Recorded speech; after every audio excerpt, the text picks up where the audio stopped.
Hello, welcome to Laila teachers world. Teacher ഇന്നിവിടെ എടുക്കുന്നത് 10ാം ക്ലാസ്സിലെ പാർട്ട് 2 സോഷ്യൽ സയൻസ് മാനവ വിഭവശേഷി വികസനം ഇന്ത്യയിൽ, അതിൻ്റെ തുടർച്ചയായ മാനവ വിഭവത്തിൻ്റെ ഗുണപരമായ സവിശേഷതകൾ. കഴിഞ്ഞ ക്ലാസ്സിൽ നമ്മൾ ഗുണപരമായ സവിശേഷതകൾ വരെ പഠിച്ചു കഴിഞ്ഞു. ഇന്ന് മാനവ വിഭവത്തിൻ്റെ ഗുണപരമായ സവിശേഷതകളെക്കുറിച്ചാണ് നമ്മൾ പഠിക്കാൻ പോകുന്നത്. What are the qualitative aspects of human resource? 2021 വന്ന ചോദ്യമാണ്. Describe the qualitative aspects of human resources. മാനവ വിഭവത്തിൻ്റെ ഗുണപരമായ സവിശേഷതകൾ വിവരിക്കുക. അധ്വാനശേഷിയുള്ള ജനങ്ങളാണ് ഒരു രാജ്യത്തിൻ്റെ കരുത്ത്. നമ്മൾ ജനസംഖ്യ അനുപാതം പഠിച്ചപ്പോൾ നമ്മൾ പഠിച്ചു. തൊഴിൽ പങ്കാളിത്ത നിരക്ക് പഠിച്ചപ്പോൾ നമ്മൾ പറഞ്ഞു 15 വയസ്സിനും 59 വയസ്സിനും ഇടയിൽ പ്രായമുള്ളവരാണ് തൊഴിലുള്ളവരും തൊഴിലന്വേഷകരും. ബാക്കിയുള്ളവർ ആശ്രിതരാണ്. അധ്വാനശേഷിയുള്ള ജനങ്ങളാണ് ഒരു രാജ്യത്തിൻ്റെ കരുത്ത്. അപ്പോൾ എന്തെല്ലാം ഘടകങ്ങളാണ് അധ്വാനശേഷി മെച്ചപ്പെടുത്തുന്ന കാര്യങ്ങൾ? What are the qualitative factors that improve the labor potential? അധ്വാനശേഷിയെ മെച്ചപ്പെടുത്തുന്ന ഗുണപരമായ ഘടകങ്ങൾ എന്തെല്ലാം? 1 വിദ്യാഭ്യാസം, എഡ്യൂക്കേഷൻ. 2 ആരോഗ്യ പരിപാലനം, ഹെൽത്ത് കെയർ. 3 പരിശീലനങ്ങൾ, ട്രെയിനിങ്. 4 സാമൂഹിക മൂലധനം, സോഷ്യൽ ക്യാപിറ്റൽ. നമ്മൾക്കറിയാം, വിദ്യാഭ്യാസം ഉണ്ടാകുമ്പോൾ ഇൻക്രീസസ് ദ ലിറ്ററസി റേറ്റ്, സാക്ഷരതാ നിരക്ക് കൂടുന്നു. ആരോഗ്യ പരിപാലനത്തിലൂടെ ലൈഫ് എക്സ്പെക്റ്റൻസി, ആയുർദൈർഘ്യം കൂടുന്നു. പരിശീലനങ്ങളിലൂടെയും സാമൂഹിക മൂലധനത്തിലൂടെയും നമ്മൾക്ക് മാനവ വിഭവത്തെ നമുക്ക് അതിൻ്റെ ഗുണപരമായ ഘടകങ്ങൾ കൊണ്ട് കരുത്താർജിക്കാവുന്നതാണ്. മാനവ വിഭവശേഷി മെച്ചപ്പെടുത്തുന്നതുകൊണ്ട് എന്തെല്ലാമാണ് പ്രയോജനങ്ങൾ? What are the advantages in developing human resources? 1 productivity of the workers increases. തൊഴിലാളികളുടെ ഉൽപ്പാദനക്ഷമത വർദ്ധിപ്പിക്കുന്നു. Economic inequality is reduced. സാമ്പത്തിക അന്തരം കുറയ്ക്കാൻ കഴിയുന്നു. Entrepreneurship improves. സംരംഭകത്വം മെച്ചപ്പെടുത്തുന്നു. Natural resource is utilised effectively. പ്രകൃതി വിഭവങ്ങൾ ഫലപ്രദമായി വിനിയോഗിക്കാൻ കഴിയുന്നു. Social welfare is ensured. സാമൂഹിക ക്ഷേമം ഉറപ്പുവരുത്തുന്നു. Make possible the development and use of advanced technology. മെച്ചപ്പെട്ട സാങ്കേതിക വിദ്യകളുടെ വികസനവും ഉപയോഗവും സാധ്യമാക്കാൻ കഴിയുന്നു. മാനവ വിഭവശേഷി മെച്ചപ്പെടുത്തുന്നതുകൊണ്ട് ഉണ്ടാകുന്ന പ്രയോജനങ്ങൾ എന്തെല്ലാം? What are the advantages in developing human resource? നേരത്തെ വന്ന ഒരു ക്വസ്റ്റ്യനാണ്, previous question. One of the advantages of developing human resource is that it increases the productivity of workers. ഒരെണ്ണമാണത്. List down any 3 advantages of developing human resources. മറ്റു 3 എഴുതുക. അപ്പോൾ അവിടെ ഒരു ചോദ്യമുണ്ട്. Prepare a note on how human resource development helps in economic development. അതാണ് നമ്മളിവിടെ പഠിച്ചത്, ഇംപ്രൂവ്ഡ് ഹ്യൂമൻ റിസോഴ്സസ്. ഗുണപരമായ ഘടകങ്ങൾ ഓരോന്നും മാനവ വിഭവത്തെ എങ്ങനെ മെച്ചപ്പെടുത്തുന്നു? ഗുണപരമായ കാര്യങ്ങളിൽ ഒന്നാമത്തേത് വിദ്യാഭ്യാസം മാനവ വിഭവശേഷി വികസനത്തെ എങ്ങനെ സ്വാധീനിക്കുന്നു? Education and human resources. ഒരു രാജ്യത്ത് നമ്മൾ ആദ്യമേ പറഞ്ഞു കഴിഞ്ഞു, മാനവ വിഭവവും പ്രകൃതി വിഭവവും. മാനവ വിഭവം എന്ന് പറയുമ്പോൾ ജനങ്ങളാണ്. ജനസംഖ്യ കൂടുതൽ ഉണ്ടായതുകൊണ്ട് മാത്രം രാജ്യത്ത് വികസനം ഉണ്ടാകുന്നില്ല. ആ ജനസംഖ്യ എങ്ങനെയുള്ളതായിരിക്കണം? ശേഷിയും വൈദഗ്ധ്യവുമുള്ള ജനങ്ങളായിരിക്കണം.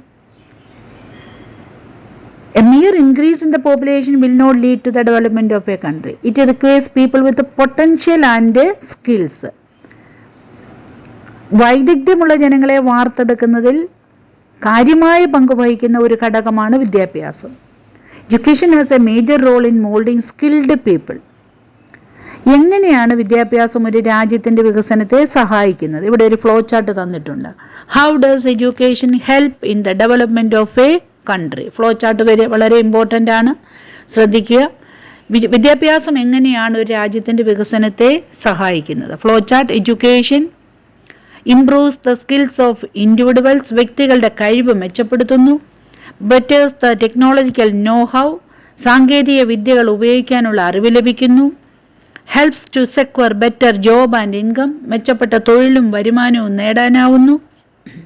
Improves the standard of living, ജീവിത നിലവാരം ഉയരുന്നു. നമുക്കല്ലെങ്കിൽ തന്നെയും അറിയാം, മെച്ചപ്പെട്ട വിദ്യാഭ്യാസം ലഭിച്ച ഒരാൾക്ക് മാത്രമേ കഴിവുകൾ വികസിപ്പിക്കാൻ കഴിയുകയുള്ളൂ, സാങ്കേതിക വിദ്യകൾ ഉപയോഗിക്കാൻ അറിയുകയുള്ളൂ, നല്ല തൊഴിലും നല്ല വരുമാനവും ലഭിക്കാൻ അറിയുകയുള്ളൂ. നല്ല തൊഴിലും നല്ല വരുമാനവും ഉള്ളവർക്ക് എന്തിൽ ഉണ്ടാകുന്നു? ജീവിത നിലവാരം ഉയരും. ഇന്ത്യയിലെ മാനവ വിഭവശേഷി വികസനത്തിനായി ഒരു വകുപ്പ് പ്രവർത്തിക്കുന്നുണ്ട്. 1985 ഇന്ത്യ ഗവൺമെന്റ് ഈ വകുപ്പ് ആരംഭിച്ചത്. ദേശീയ വരുമാനത്തിന്റെ 6% വിദ്യാഭ്യാസത്തിന് വേണ്ടി, ജനങ്ങളുടെ വിദ്യാഭ്യാസത്തിന് വേണ്ടി ചെലവഴിക്കണമെന്നാണ് വിദഗ്ധരുടെ അഭിപ്രായം. എത്ര ശതമാനമാണ്? 6%. എക്സ്പേർട്ട് ആർഗ്യൂ ദാറ്റ് അറ്റ്ലീസ്റ്റ് ഏറ്റവും കുറഞ്ഞത് 6% ഓഫ് ദ നാഷണൽ ഇൻകം മസ്റ്റാണത് spent for providing facilities in the education sector. But during the year 2017-18, 2017-18 വർഷത്തിൽ 6% ദേശീയ വരുമാനത്തിൻ്റെ വിദ്യാഭ്യാസത്തിന് വേണ്ടി ചിലവാക്കേണ്ട സ്ഥലത്ത് 3.7% ഇന്ത്യ ഗവൺമെൻറ് ചിലവഴിച്ചത്. During the year 2017-18, Government of India spent only 3.7% of the gross domestic product (GDP) on education. അതിനാൽ ഇന്ത്യയുടെ സാക്ഷരതാ നിരക്ക് ഉദ്ദേശിച്ച രീതിയിൽ ഉയർത്താൻ കഴിഞ്ഞില്ല. ഇവിടെ ഒരു ചോദ്യമുണ്ട്.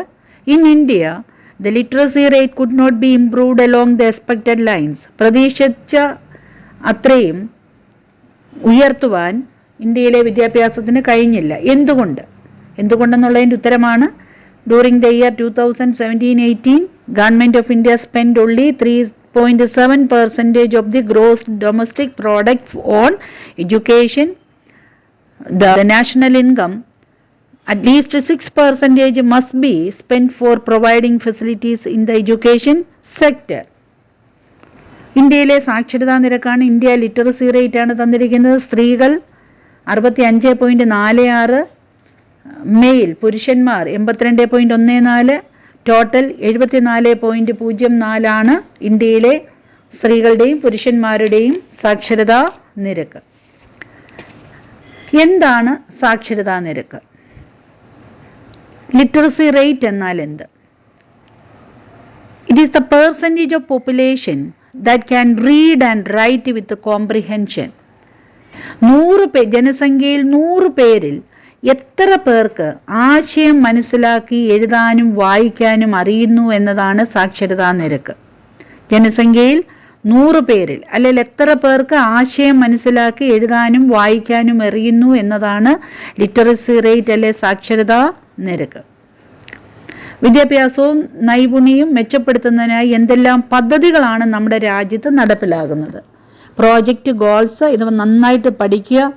പദ്ധതികളും ലക്ഷ്യങ്ങളും: ഒന്നാമത്തെ integrated child development scheme ICDS, സംയോജിത ശിശു വികസന സേവന പരിപാടി. 6 വയസ്സ് വരെയുള്ള ശിശുക്കളുടെ സമഗ്ര വികസനമാണ് ഇതുകൊണ്ട് ഉദ്ദേശിക്കുന്നത്. ഗർഭിണികളുടെയും മുലയൂട്ടുന്ന അമ്മമാരുടെയും ആരോഗ്യ പരിപാലനം ICDS, integrated child development scheme. രണ്ടാമത്തത് നമ്മൾക്കെല്ലാം അറിയാവുന്നതാണ് സമഗ്ര ശിക്ഷ അഭിയാൻ SSA, RMSA പദ്ധതികൾ. ഇത് രണ്ടും കൂടെ സംയോജിപ്പിച്ചാണ് സമഗ്ര ശിക്ഷ അഭിയാൻ രൂപം നൽകി. SSAയും RMSAയും പദ്ധതികൾ സംയോജിപ്പിച്ച് സമഗ്ര ശിക്ഷ അഭിയാൻ രൂപം കൊടുത്തു.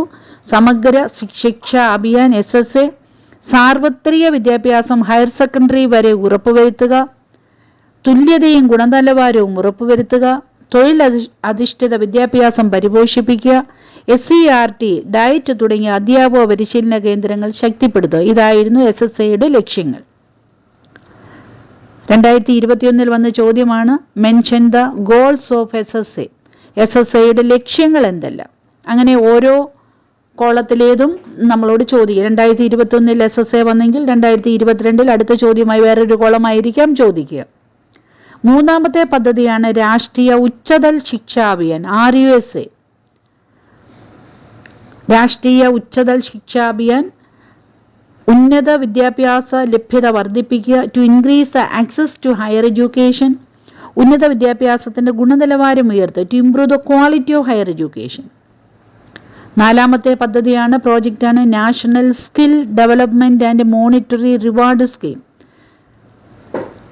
എന്താണ് അതിൻ്റെ ലക്ഷ്യങ്ങൾ? യുവജനങ്ങളുടെ തൊഴിൽ നൈപുണ്യം മെച്ചപ്പെടുത്തുക, തൊഴിൽ വൈദഗ്ധ്യം നേടിയവരുടെ ലഭ്യത ഉറപ്പുവരുത്തുക, to improve the working skills of the youth, to ensure the availability of people with employable skills. ഇത് കൂടാതെ സംസ്ഥാന സർക്കാരുകൾ വിവിധ പരിപാടികൾ നടപ്പിലാക്കുന്നുണ്ട്. എന്തെല്ലാമാണ് സംസ്ഥാന സർക്കാരുകൾ നടപ്പിലാക്കുന്ന പരിപാടികൾ? ജനങ്ങളുടെ മാനവ വിഭവശേഷി വർദ്ധിപ്പിക്കുന്നതിന് വേണ്ടി സംസ്ഥാന സർക്കാരുകൾ നടപ്പിലാക്കുന്ന പദ്ധതികൾ ഏതെല്ലാം? ഒന്ന്, prepare programmes for the development of the physical conditions in school. സ്കൂളിൽ വേണ്ടതായ സൗകര്യങ്ങൾ ലഭ്യമാക്കുന്നതിന് വേണ്ടി പ്രോഗ്രാമുകൾ നടപ്പിലാക്കുക. എൻഫോഴ്സ് ഡ്രിങ്കിംഗ് വാട്ടർ പ്രോജക്റ്റ്, കുടിവെള്ള പദ്ധതികൾ തയ്യാറാക്കുക. Establish biogas plants in schools, biogas പ്ലാന്റ്സുകൾ സ്ഥാപിക്കുക. Provide noon meals to students, കുട്ടികൾക്ക് ഉച്ചഭക്ഷണം നൽകുക. ഇങ്ങനെയൊക്കെയുള്ളത് സംസ്ഥാന സർക്കാരുകൾ നിർവഹിക്കുന്ന കാര്യങ്ങളാണ്. ഇപ്പം നമ്മൾക്കറിയാം, എല്ലാ സ്കൂളുകളിലും നല്ല ശൗചാലയങ്ങൾ, മറ്റു എല്ലാ ഫെസിലിറ്റീസും സൗകര്യങ്ങളും കുഞ്ഞുങ്ങൾക്ക് ഗവൺമെൻറ്റിൻ്റെ വകയായിട്ട് സ്കൂളുകളിൽ ഉച്ചഭക്ഷണ പുരകൾ, ശൗചാലയങ്ങൾ, കൈ കഴുകുന്നതിനുള്ള സ്ഥലങ്ങൾ, എല്ലാം സൗകര്യങ്ങളും സംസ്ഥാന സർക്കാരിൻ്റെ നേതൃത്വത്തിൽ നടക്കുന്നുണ്ട്. വിദ്യാഭ്യാസം നൽകുന്നതിനായി രാജ്യത്തിൻ്റെ വിവിധ തലങ്ങളിൽ ധാരാളം സ്ഥാപനങ്ങളുണ്ട്. സ്കൂളുകൾ, കോളേജുകൾ, സർവകലാശാലകൾ, സാങ്കേതിക വിദ്യാഭ്യാസ സ്ഥാപനങ്ങൾ, ഇതിലൂടെയെല്ലാം നമ്മൾക്ക് വിദ്യാഭ്യാസം ലഭിക്കുന്നു. There are institutions at various levels to provide education in a country.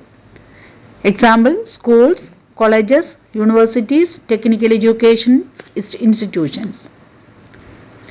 2009 വിദ്യാഭ്യാസ അവകാശ നിയമം RTE ആക്ട് പ്രകാരം വിദ്യാഭ്യാസം ഒരു ഇന്ത്യൻ പൗരൻ്റെ മൗലിക അവകാശമായി മാറി. Our country has made education a fundamental right and has passed the Right to Education Act RTE in 2009. എല്ലാവർക്കും പ്രാഥമിക വിദ്യാഭ്യാസം ഇതായിരുന്നു ഭരണഘടന RTE വഴി ഉറപ്പു നൽകുന്നത്. Elementary education for all, that is the aim. That is the aim of the RTE. Elementary education for all, പ്രാഥമിക വിദ്യാഭ്യാസം എല്ലാവർക്കും.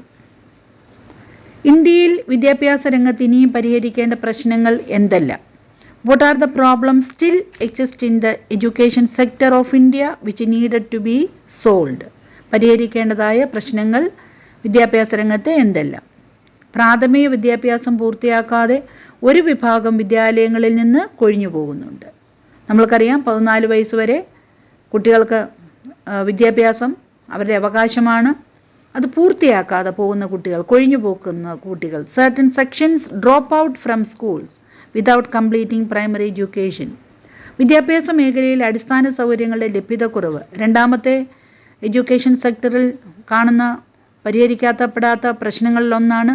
There is a lack of availability of basic facilities in the education sector. 3, വിദ്യാഭ്യാസത്തിൻ്റെ ഗുണനിലവാരം മെച്ചപ്പെടേണ്ടതുണ്ട്. Quality of education has to be improved.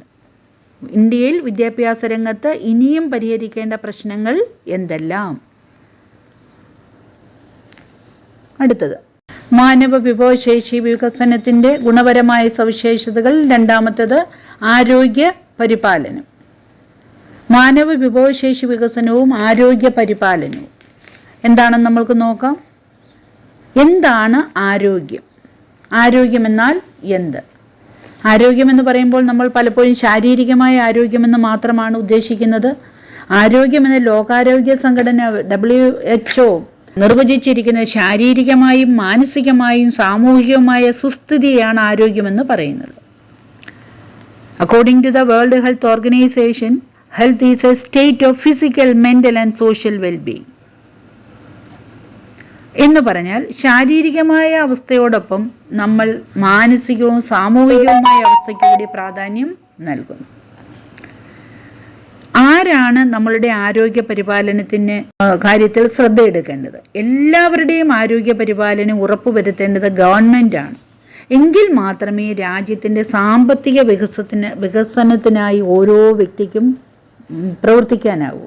It is the government's responsibility to ensure health care for all. Then an individual can work for the economic development of a country. ആരോഗ്യമുള്ള വ്യക്തികൾ എങ്ങനെ രാജ്യപുരോഗതിയിൽ പങ്കാളികളാകുന്നു? 2021 വന്ന ചോദ്യമാണ്. Explain how healthy persons can participate in the progress of a country. ആരോഗ്യമുള്ള വ്യക്തികൾ എങ്ങനെ രാജ്യപുരോഗതിയിൽ പങ്കാളികളാകുന്നു? 1. തൊഴിൽ ദിനങ്ങളുടെ എണ്ണം വർദ്ധിക്കുന്നു, അതുകൊണ്ട് കാര്യക്ഷമത വർദ്ധിക്കുന്നതുകൊണ്ടും ഉൽപാദനം കൂടുന്നു. തൊഴിൽ ദിനങ്ങളുടെ എണ്ണം വർദ്ധിക്കുന്നതുകൊണ്ടും കാര്യക്ഷമത വർദ്ധിക്കുന്നതുകൊണ്ടും ഉൽപാദനം കൂടുന്നു. Production increases with the increase in efficiency and number of working days. 2. പ്രകൃതി വിഭവങ്ങൾ ശരിയായി വിനിയോഗിക്കാനാവുന്നു. Natural resources can be utilised properly. 3. ചികിത്സാ ചെലവുകൾ കുറയ്ക്കാനും അതുവഴി സർക്കാരിൻ്റെ സാമ്പത്തിക ചെലവ് കുറയ്ക്കാനും കഴിയുന്നു. Medical expense can be reduced, thereby reducing the government's expenditure. ആരോഗ്യമുള്ള വ്യക്തികൾ രാജ്യപുരോഗതിയിൽ എങ്ങനെ പങ്കാളികൾ ആകുന്നു എന്നാണുള്ള ചോദ്യമാണ്. 4.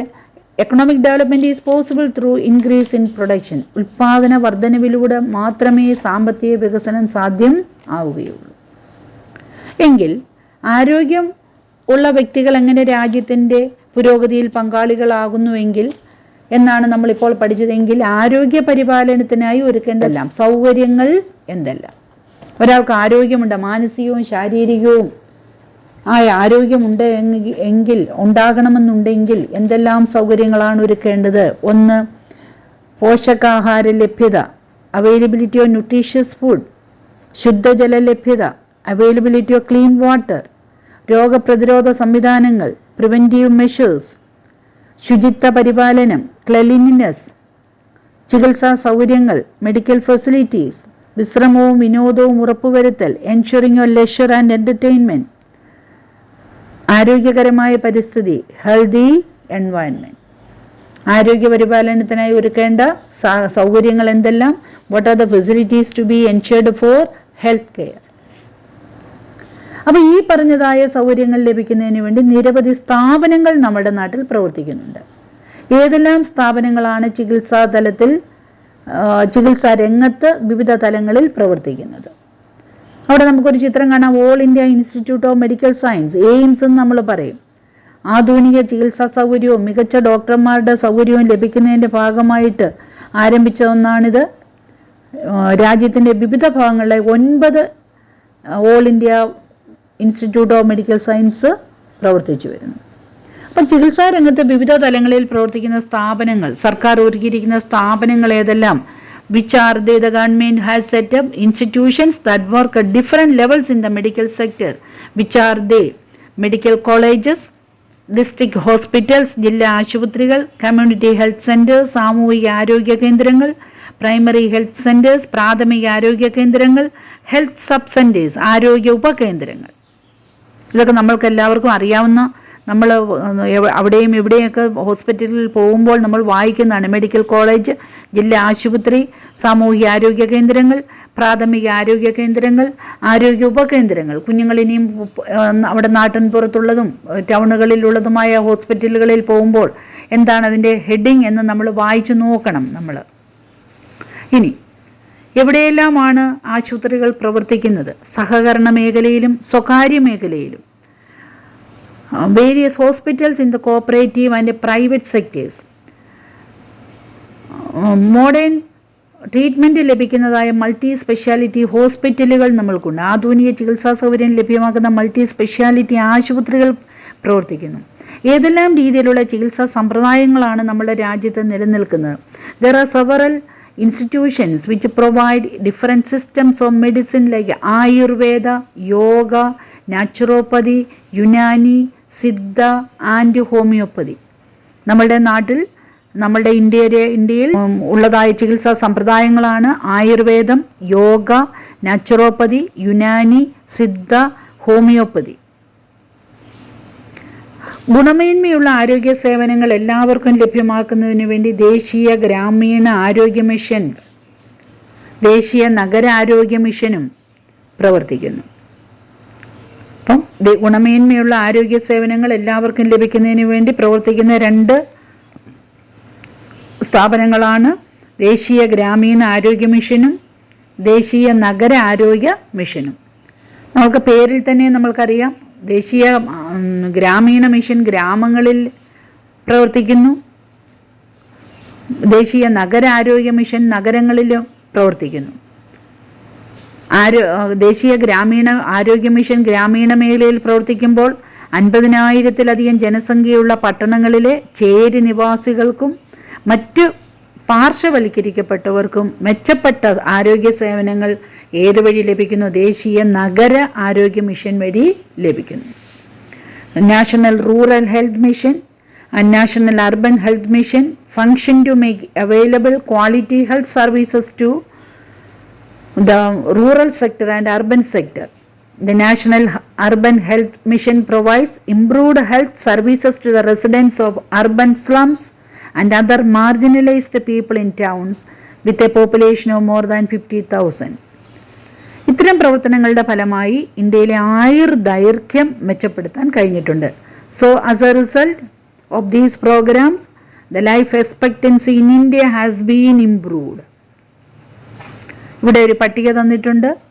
ഇന്ത്യ ലൈഫ് എക്സ്പെക്റ്റൻസി ആയുർദൈർഘ്യം, സ്ത്രീകൾ 67.7, പുരുഷന്മാർ 64.6, ആകെ ഇന്ത്യയുടെ ശരാശരി 66.1. ഇത് 2011 സെൻസസിൻ്റെ അടിസ്ഥാനത്തിൽ തയ്യാറാക്കിയതാണ്.